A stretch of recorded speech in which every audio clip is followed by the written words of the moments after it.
이틀 동안 진행된 청문회, 이낙연 국무총리 후보자 인사청문 보고서 채택에 대한 논의가 오늘 진행이 됩니다. 네, 오늘 오후 여야는 보고서 채택을 시도하는데요. 채택되면 이르면 29일 임명 동의안이 국회에서 처리될 것으로 보입니다. 국회로 가보겠습니다. 강희경 기자. 네, 국회입니다. 네, 자, 오늘 오후에 국회 인사청문 특별위원회 전체 회의가 열리죠. 네, 앞서 지난 이틀 동안 이낙연 국무총리 후보자에 대한 국회 인사청문회가 열렸는데요. 인사청문 특별위원회는 오늘 오후 2시 전체 회의를 열고 이 후보자에 대한 인사청문 심사 경과 보고서 채택 문제를 논의합니다. 이를 위해 조금 전 10시부터 여야 인사청문특위 간사들이 모여 논의를 시작했습니다. 간사회동에서 합의가 이뤄진다면 오늘 전체 회의에서 보고서가 무난히 채택되겠지만 여야 의견이 아직은 많이 엇갈리는 만큼 진통이 예상되고 있습니다.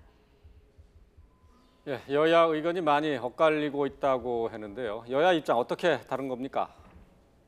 네, 우선 여당인 더불어민주당은 이번 청문회에서 결정적인 결격 사유가 발견되지 않은 만큼 보고서를 채택해 오는 29일 국회 본회의에서 처리하자는 입장입니다. 더불어민주당 우원식 원내대표는 후보자에게 부족함이 있다는 것을 확인했다면서도 야당이 이 후보자의 국정에 대한 풍부한 이해와 야당과 소통하는 자세를 더 크게 봐주기 바란다고 밝혔습니다. 또 새 정부가 인수위 없이 시작해 내각 구성이 시급하다는 점도 이해해주기 바란다고 당부했습니다. 하지만 제1야당인 자유한국당은 상황이 다릅니다.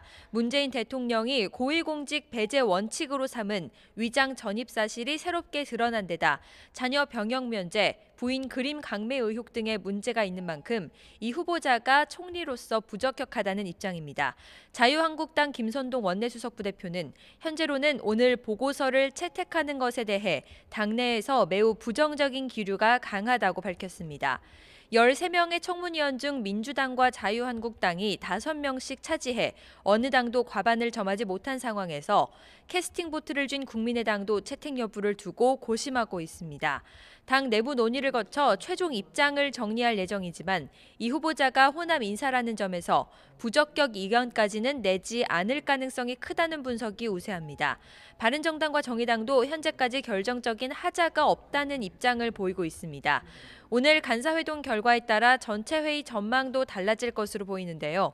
오늘 전체 회의에서 청문 보고서가 채택되면 다음 주 월요일 29일 본회의 때 인준안 표결에 들어가게 됩니다. 총리 인준은 본회의 과반 출석에 과반 동의가 있어야 하는데 자유한국당 전체가 반대하더라도 통과 자체는 어렵지 않을 것이라는 전망이 우세합니다. 지금까지 국회에서 YTN 강희경입니다.